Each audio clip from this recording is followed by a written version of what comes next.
தாவாக்கா தாவேக்கா TVK, அந்த TVK அப்படின்ற பெயர் வந்து இது தாவாக்காவா தாவேக்காவா சில மீம்ஸ் கூட வெளியாச்சு.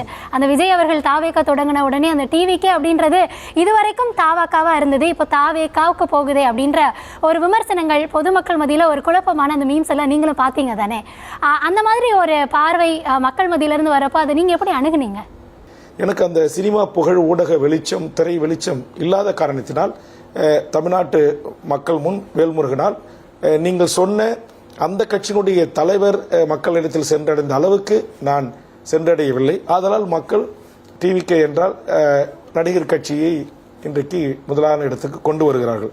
நீங்கள் குறிப்பிட்டது போல் பெரிய கட்சிகளோடு எந்தவித சமரசமும் இல்லாமல் போராடுகிற வேல்முருகனை அந்த டிவிகே தாவாக்கா என்று வைத்து பார்ப்பதற்கு பதிலாக என்னோடு ஒப்பிடுகின்ற வகையில் எந்த ஒரு போராட்ட களத்தையும் சட்டமன்ற அனுபவங்களையும் நாடாளுமன்ற முறைமை சிஸ்டங்களையும் தெரிந்து கொள்ளாத புதிதாக தற்போது இப்போதுதான் அரசியலுக்கு வந்து ஒரு கட்சியை தொடங்கி நானும் மக்களுக்கு பணியாற்றப் போகிறேன் என்று அறிவித்திருக்கின்ற ஒருவருக்கு 14 ஆண்டு காலமாக நான் கட்டி காத்த டிவிகே என்கிற தமிழக வாழ்வுரிமை கட்சியினுடைய சுருக்கெழுத்தை இந்த நாட்டில் இருக்கிற பத்திரிகைகளும் ஊடகங்களும் அவர்களுக்கு முக்கியத்துவம் கொடுத்து செய்தி வெளியிடுவது. நான் தலைவர் கலைஞரோடு பணியாற்றியிருக்கிறேன், மறைந்த முதலமைச்சர் அம்மையார் ஜெயலலிதாவோடு பணியாற்றியிருக்கிறேன், ஓபிஎஸ் முதலமைச்சராக இருந்தபோது அவரோடு பணியாற்றியிருக்கிறேன், எடப்பாடி அவர்களோடு சட்டப்பேரவையில் இருந்து ஒன்றாக பணியாற்றியிருக்கிறேன், மறைந்த எதிர்க்கட்சி தலைவராக இருந்த அன்புக்குரிய விஜயகாந்த் அவர்களோடு நான் பணியாற்றியிருக்கிறேன். ஆக தமிழ்நாட்டுடைய மூத்த அரசியல் தலைவர்களோடு ஆளுமைகளோடு பணியாற்றியிருக்கிறேன்.